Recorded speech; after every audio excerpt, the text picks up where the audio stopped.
जय श्री राम। योगेश अनंत काले सभी सुनने वालों को प्यार भरा नमस्कार। मित्रों, जैसे ही नाना की जून में मृत्यु की खबर पूरे भारतवर्ष फैली, वहाँ हैदराबाद का अपना हरा टिड्डा निजाम अली वहाँ हैदराबाद से बिल से बाहर निकल आया। कलबुर्गा की तरफ से पुणे पहुंचने के उसके मंसूबे थे और उसको मंसूबे को अंजाम देने में जुट गया। वहाँ फिर वो उसका एक सरदार था, उसने पंचमहल यानी हमारा कृष्णा भीमा का जो दोआब एरिया है वो जीत लिया। अक्कलकोट पे हमला कर दिया। निजाम की संयुक्त फौज अब आगे बढ़ रही थी। दूसरी तरफ नीलकंठ राव को दादा ने बीच अभियान में छोड़ दिया, बताओ। हाँ, और इस बार का कारण था नाना का निधन। वैसे राघोबा दादा ने उत्तर में भी वही किया था। आपको पता है कि लाहौर जीता, मुल्तान जीता, अटक जीता, खैबर तक ये लोग चले गए। 2 दिन खैबर खिंड में रुके, सोचते रहे, विचार विमर्श करते रहे अफगानिस्तान में जाना है नहीं जाना है। 2 दिन के बाद तय हुआ कि हम यहाँ से पीछे लौटेंगे। तद्वत ये लोग पीछे आए। लेकिन जब ये लौट रहे थे तो लौटते वक्त जो सूबे आपने जीते थे वहाँ की व्यवस्था आपको मजबूत करनी जरूरी थी। बजाय इसके दादा सीधा दिल्ली लौटा। दिल्ली से पुणे आ गया, पुणे से नांदेड़ तक गया। नांदेड़ में उसको पता चला कि हमारे नाना का निधन हुआ है। फिर पुणे लौटा। वहाँ दूसरी तरफ वसालत और सलाबल, ये दोनों भाई के साथ ये हमारा हरा टिड्डा हरे पंख निकाल के फिर महाराष्ट्र की ओर देखने लगा। महाराष्ट्र का सबसे बड़ा भुईकोट किला यानी जमीन का किला नळदुर्ग, वो नळदुर्ग निजाम ने जीत लिया। मित्रों, ये नळदुर्ग जो है ये मराठवाड़ा में तुळजापुर जो है, तुळजा भवानी का प्रसिद्ध पूज्य मंदिर है, उस तुळजा भवानी मंदिर से मात्र 50-60 किलोमीटर दूर ये नळदुर्ग किला है। नळदुर्ग किले में क्या लड़ते वक्त निजाम अली के पास वही अपनी बूसी की फ्रेंच तोपें थी और चलाने वाले भाड़ोत्री पठान थे हमारे इब्राहिम खान गारदी जैसे। अब इन दोनों को लेके निजाम अली बाद में सोलापुर की ओर बढ़ा। जुलाई 1761 में वहाँ सातारा में माधवराव को पेशवाई के वस्त्र बहाल कर दिए गए। उस वक्त ये हमारा हैदर बीदर तक आके पहुंच गया था। बीदर में हमारे महान पराक्रमी धनाजीराव जाधव, उनका राष्ट्रद्रोही पोता यानी राष्ट्रद्रोही चंद्रसेन जाधव का पुत्र रामचंद्र जाधव अपने 10,000 मावड़ों के साथ निजाम के साथ जुड़ा। जब रामचंद्र जाधव बीदर में निजाम के साथ जुड़ा तब जाके पुणे खबर पहुंची कि भाई निजाम हमला करने आ रहा है। यहाँ पुणे में फिर भागदौड़ हमारे अधिकारियों ने शुरू की। सारे सरदारों को बुलावा भेजा गया कि भाई आप सेना और पैसा ये दोनों साथ में लाओ। अब इस तैयारी करने में 1 माह तो निकल ही गया, सीधी बात है।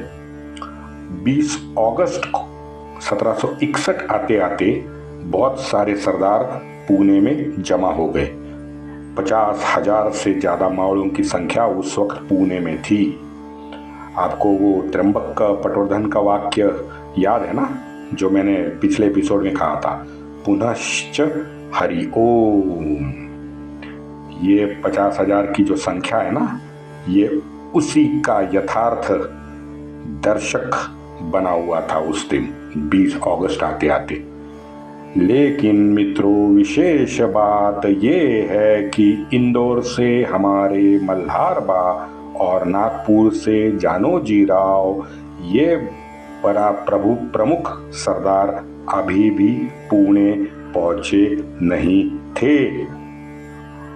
और तब पुणे में अगस्त आते आते दादा के मस्तिष्क में ये जो ईर्ष्या का राक्षस था ना, वो पूरी तरह से घुस चुका था।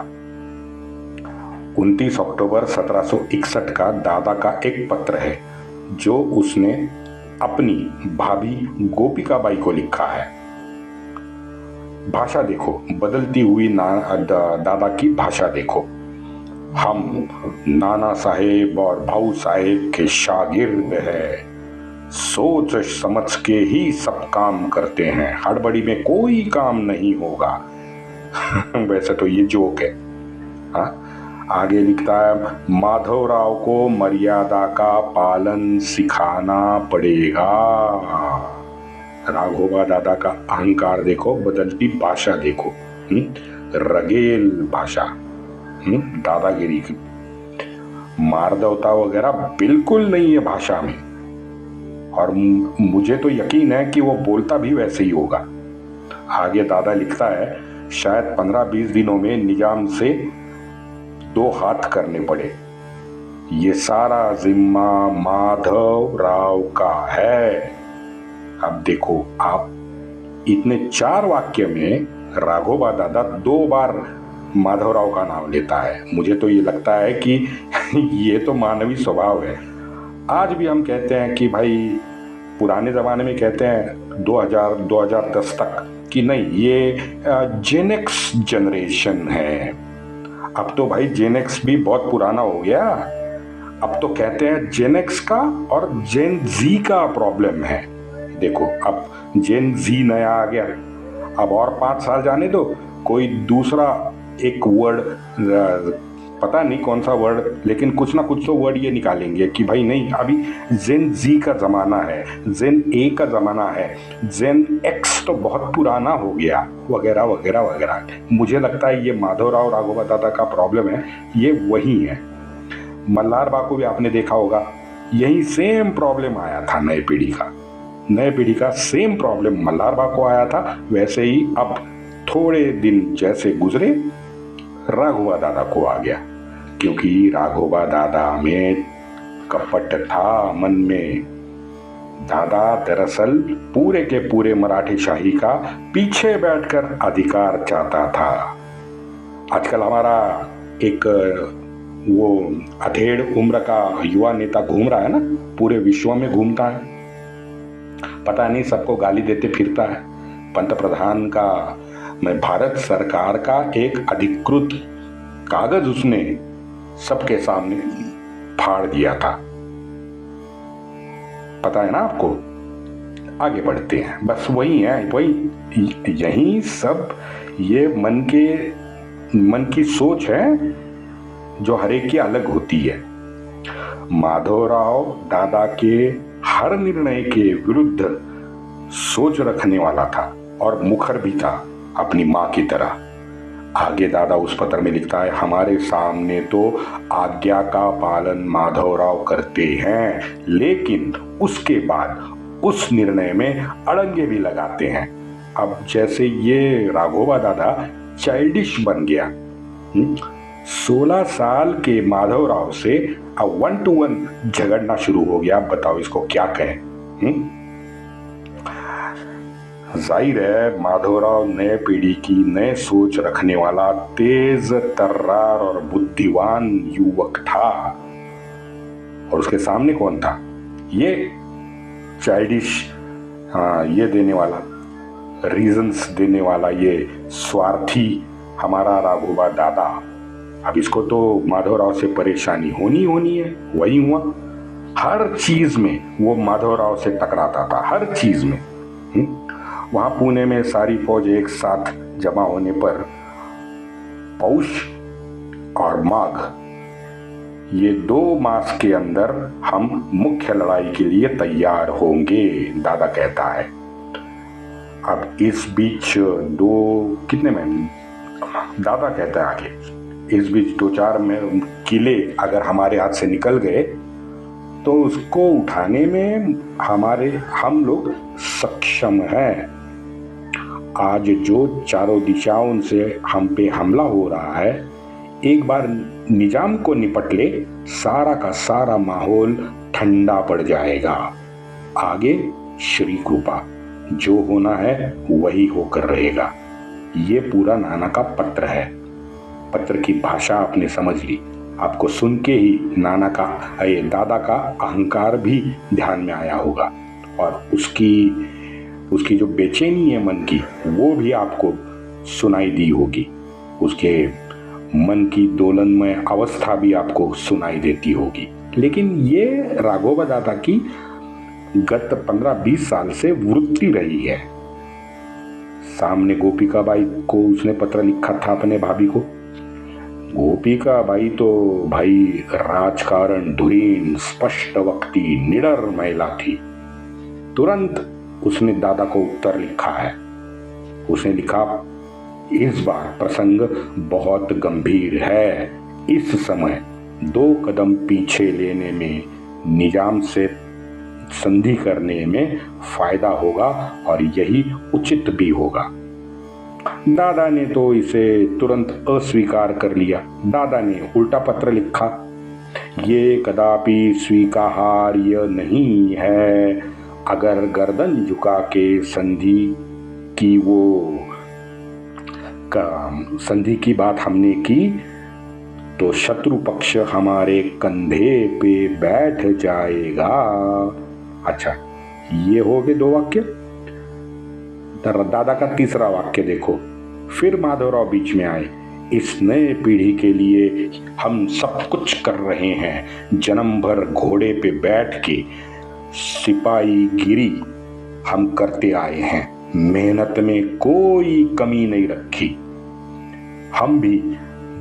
हमें भी ईश्वर ने बुद्धि दी है। मित्रों, ये अंतिम वाक्य पे ध्यान दो। हमें भी ईश्वर ने बुद्धि दी है। अरे राघोबा दादा, भाई बुद्धि तो हर मनुष्य को दी है, लेकिन प्रश्न ये है कि उसका उपयोग वो मनुष्य किस दिशा में करता है। लेकिन दादा के अहंकार को देखो, बदलती भाषा को देखो। हाँ, अब तो उसने ठान लिया था कि भाई मैं तो पेशवा बनूंगा ही बनूंगा। माधवराव को निकाल के, ये भी मराठी शाही में पहली बार हो रहा था 1674 के बाद। और यही वो अहंकार है, यही अहंकार का वो बीज है जो आगे चल के हिंदवी स्वराज्य को, जिस पेड़ ने विषैली फल सब हिंदवी स्वराज्य को छकाए हैं। ये वही अहंकार का वो पेड़ है। अब ये बात निजाम तक पहुंच गई। मराठे पुणे में जमा हो रहे हैं, तो छोटी मोटी झड़पें निजाम ने शुरू कर दी।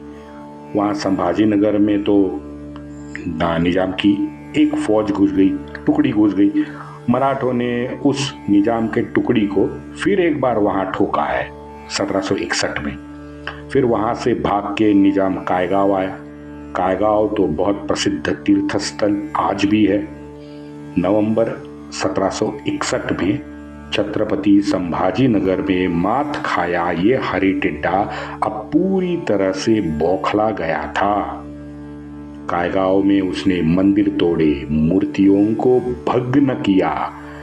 जहां उसे चांस मिला उस इलाके में, परिसर में जाके उसने आग भी लगाई। गांव के बचे कुचे जो ब्राह्मण थे उनको चौराहे पे नंगा करके कोड़े लगवा दिए। बताओ, क्योंकि ये लड़ाई निजाम की पेशवा के साथ थी, हम समझ सकते हैं। लेकिन कायगांव के सर्व सामान्यों ने इनका क्या बिगाड़ा था भाई? हाँ? कायगांव तो एक छोटा गांव था, तीर्थ स्थल था। लोग आते थे, दर्शन करते थे, स्नान संध्या करते थे, निकल जाते थे। उस गांव में हिंदुओं को परेशान निजाम अली क्यों करने गया, ये प्रश्न है। गांव के मंदिरों को और मूर्तियों का क्या हुआ? उसने क्या किया, क्यों तोड़ा? वो तो भाई पाषाण की है, उनसे कोई फायदा भी नहीं था निजाम अली को। आप सिरे से देखो, एक सिरे से देखो कि भाई मंदिर तोड़े, मूर्तियां तोड़ी, हिंदुओं के खेत जलाए, उनके घर जलाए, पाषाण की मूर्तियों को भंग किया, ब्राह्मणों को चौराहे पे नंगा करके कोड़े लगवाए। मित्रों, मर्म जानना, इसके पीछे का मर्म जानना जरूरी है। हरे टिड्डे को क्षेत्र, रियासत, राष्ट्र, राजस्व कोई लेना देना नहीं है भाई, कोई लेना देना नहीं है। हिंदू द्वेष में पगला गया ये धर्मांध जानवर मात्र है, बाकी कुछ नहीं है। मुझे तो मित्रों ये लगता है कि ये इस्लाम में उनकी जो आसमानी किताब है, हदीसें हैं, हदीसों के तफसीरें हैं, वो लिखने वाले जो 9वीं और 8वीं शताब्दी के उनके पूर्वज है ना, वो भी तो बुत परस्त हिंदू ही थे। हिंदू थे तो बुद्धिमान थे। उनको शायद पता था कि उस पाषाण की मूर्ति में प्राण प्रतिष्ठा के बाद आने वाली जो वैश्विक शक्ति है, उस शक्ति को, उस ज्ञान प्रकाश को सामान्य से वंचित रखने के लिए मूर्ति और मंदिर तोड़ना बहुत जरूरी है। ये जिन्होंने किताब लिखी ना, उनको शायद ये पता, तभी पता, लिखते टाइम ही पता चल गया था, इसलिए उन्होंने फरमान सुना दिया। लेकिन वो लोग ये भूल गए, वो मुल्ले, शक्ति की जो आभा है ना, वो ऑलरेडी मंदिर से फैल चुकी थी। वो अब रुकने से रही। हाँ, झक मारो। मुल्लाओं ने तो जाहिर अभी तक वो लाल टोपी भी बोलता था, गजवाए Hind Islamic republic of India उनको बनाना है 2047 तक। ये उन्होंने दावा कर रखा है कि भाई हमको इस्लामिक रिपब्लिक ऑफ इंडिया बनाना है ना। और उसी के लिए कर्नाटक से लेके बंगाल तक, आसाम से लेके केरल तक, वो बस जैसे सुअर बढ़ते हैं ना संख्या में, वैसी संख्या बढ़ाते चलते चले गए हैं। आज 500 एपिसोड अभी होने वाले हैं मेरे, लेकिन आज भी मैं आश्वस्त हूं कि एक ना एक दिन हमारे जो भोले मासूम श्रद्धावान हिंदू है ना, एक ना एक दिन ये जर जोरू जमीन, हाँ, ये त्रैसूत्री का खरा अर्थ जो होता है, सच्चा अर्थ, वो उनके समझ में आएगा। मैं आश्वस्त हूं। और बस, वंदे मातरम।